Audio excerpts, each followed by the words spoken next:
We've got a great northwest wind. Temperatures are in the upper 50s, and that's pretty good for this time of the year where we're going to be hunting right here.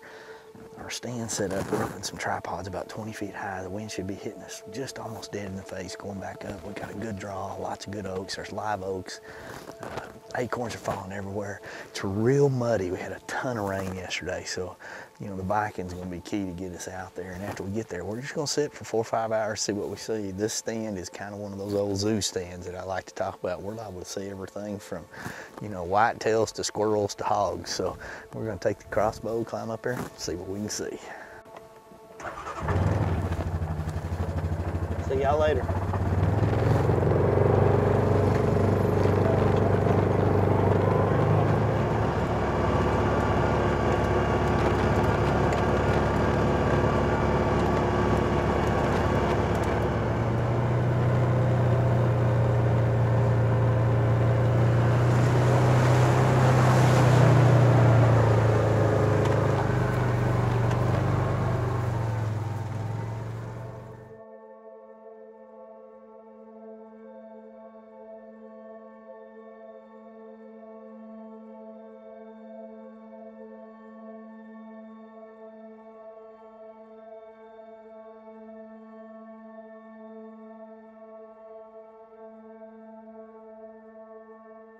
You know, tripods, you can basically do a lot of different things with them. One of our favorites is to push them up into, you know, large oak trees, get them into the shade, really kind of bury them up, put them two together so you've got the cameraman and the hunter side by side, and give yourself a lot of different shooting angles. Give yourself lots of different things, whether you're looking down a road, you're looking over big wahia flats, you're looking into, you know, creek bottoms, whatever it may be. That's your desired strategy when it comes to these tripods. So, you know, you'll get up high enough, you know, anywhere from 10 to 20, 25 feet even, and you can sit up there in glass and really see a lot of game. And the next thing is you've got a great brace to rest your arms on when it comes time to take a shot.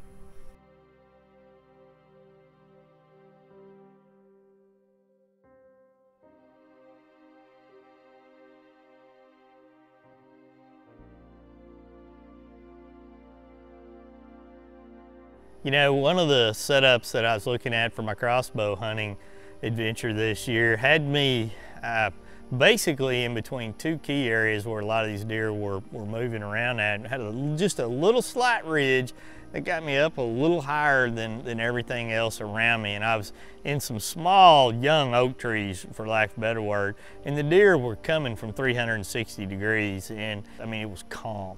And these deer were coming in and just picking me off left and right. But I was seeing enough good deer in the scouting cameras that I just kept gambling and going in there and setting for pretty long periods of time, you know, setting from sunup till, you know, 11 o'clock, a lot of times noon, because that was when most of the activity. I just wasn't seeing a lot on the scouting cameras for the evening hunts. But, you know, lo and behold, it was just one of these locations that we were having trouble getting anything to work to our favor. You know, does would come in and come stomping on the left or right. Bucks would come underneath us that, you know, weren't bucks we were looking to shoot, and they would bust us and blow, and, you know, they would go everything for a while. And, you know, here comes a herd of pigs running in, going back and forth, back and forth. So, you know, the setup for a lot of my early season crossbow opportunities here, despite the fact I knew I had shooters in the area, was really not working out for me. After hunting this stand probably 5 different times, you know, we climbed up in there, and I told myself, you know, hey, I'm gonna give this stand one more time, and if a good doe gave herself an opportunity, we're gonna go ahead and take a doe out. We were needing a little bit more camp meat, and you know, we sat there for some time and really didn't have a whole lot going on when finally an old doe came sliding in.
over there about the perfect thing going.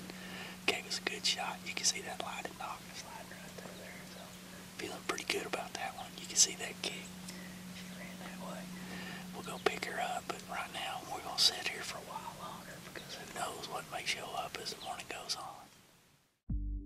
You see that lighted knock flying through there, you see that deer kick, and I knew I'd made a phenomenal shot. You know, and in this type of situation here, hey, we're gonna let her run off. I'm gonna recock that crossbow and I'm gonna set back down. It's still early in the morning, and we'll give that deer a little bit of time, and who knows what may show up after that.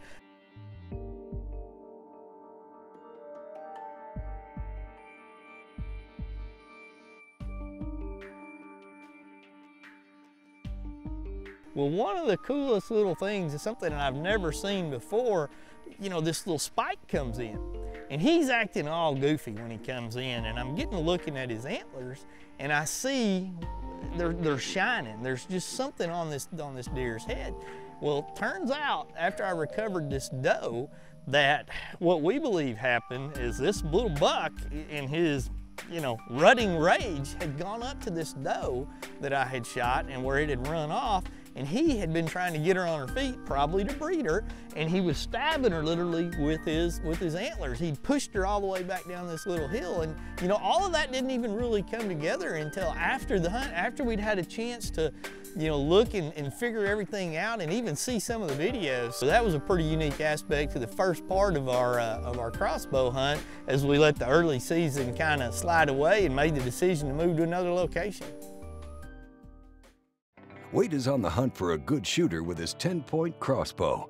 He's already harvested a doe, but after many hunts in a tripod without any good buck opportunities, Wade decides that it's best to make a move.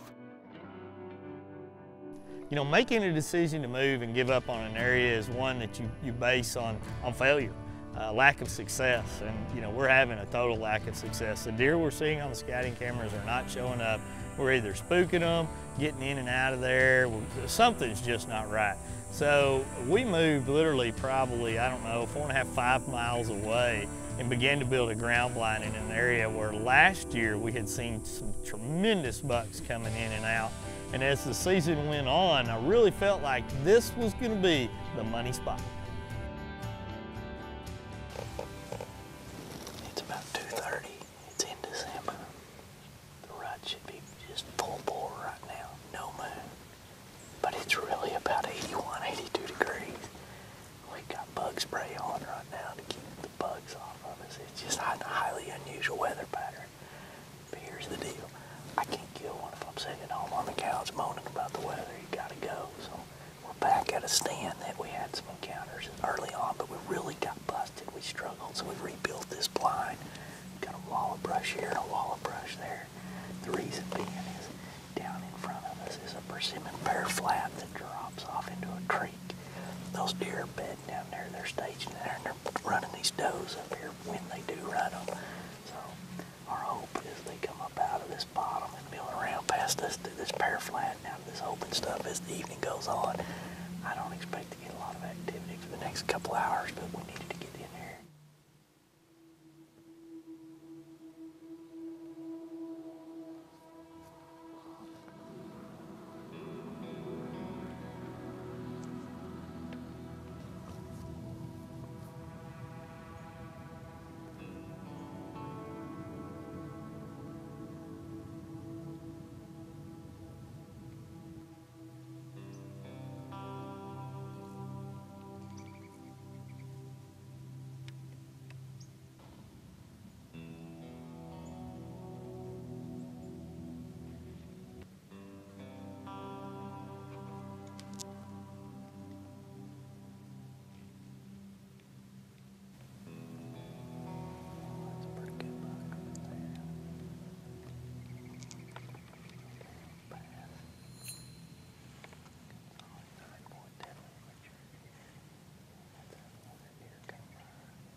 Now, as early as it is, Wade wants to see if his 9-point will come back. But an even bigger shooter appears.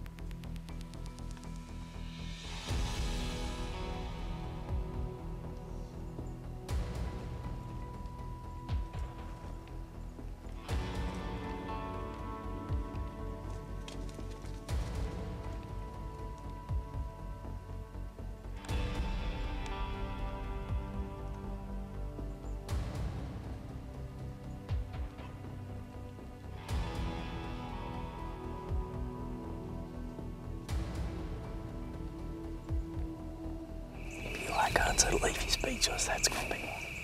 We had deer chasing right on these prickly pear fence, coming in and out, weaving in, dodging in. You never knew what was gonna show up. The same deer pops up over here, runs off, chases a doe there.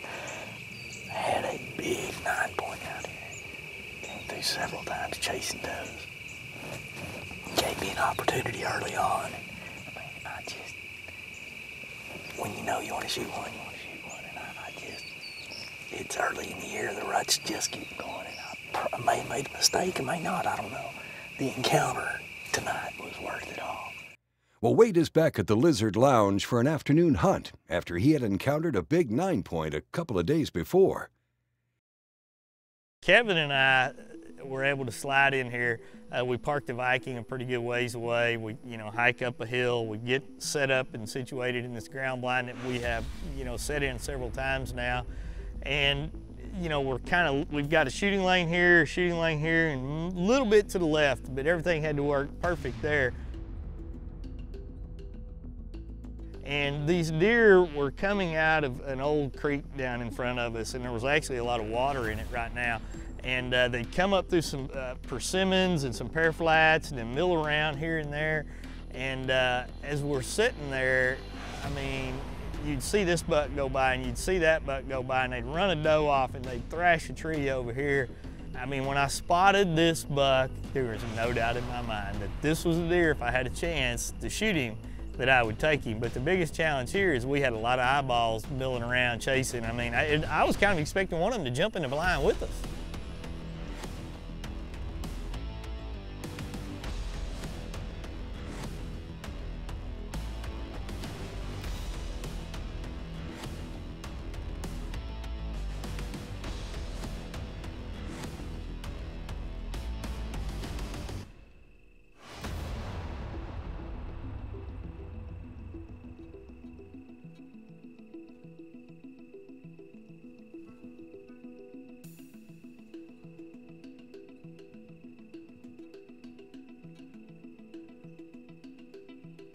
And this buck is going in and out and zipping in and out and darting in and out, chasing does and chasing other bucks off.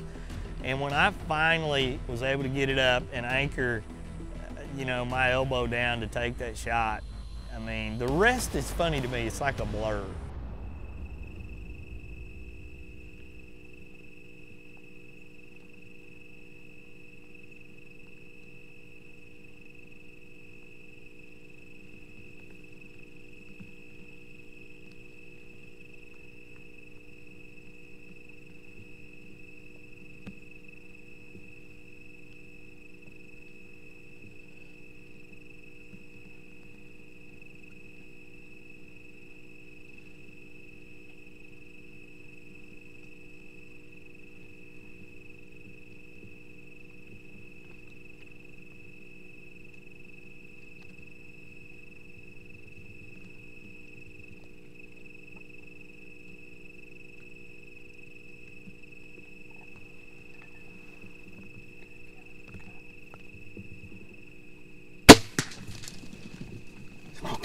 Smoke it, I'm telling you right now.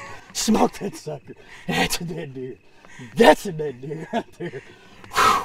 I mean, you can hear them thumping, chasing. The whole deal's going on right there. Whew. That thing's about that wide and about that tall. I mean, shaking. There's a busted up 8, another 8-point out there. That 10-point smoked that deer. Man. I mean,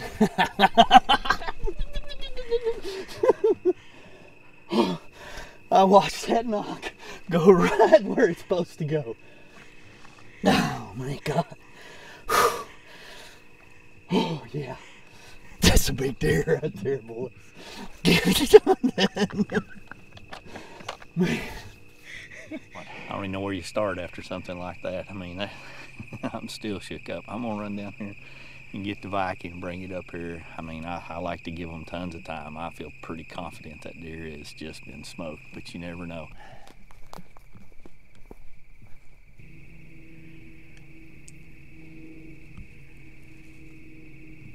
Yeah, here's some of that on the ground there. Blood all over the place. Oh You yeah. can see all the blood there. Yeah. Oh yeah. Oh yeah. Blood over here and blood.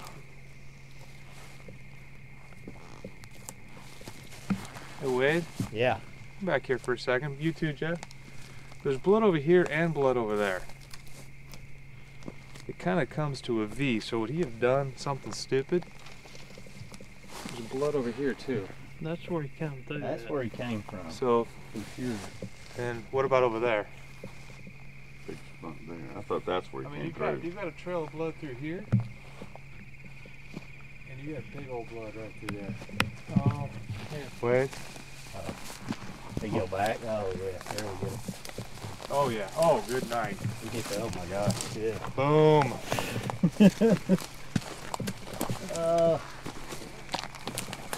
Good man. Or do you think? I think We he's should dead say, right "Oh, there. It's more fun to share it with your buddies. Oh wow. More fun to share it with your buddies right there. I'm gonna double fist this one with both Cyclops. Yeah. Wow.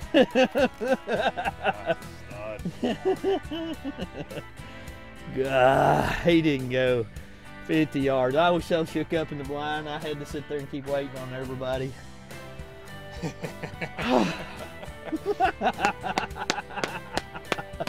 Boy, look how wide this sucker I'm is. telling you, dude, I could see him over there thrashing those trees. Oh, man.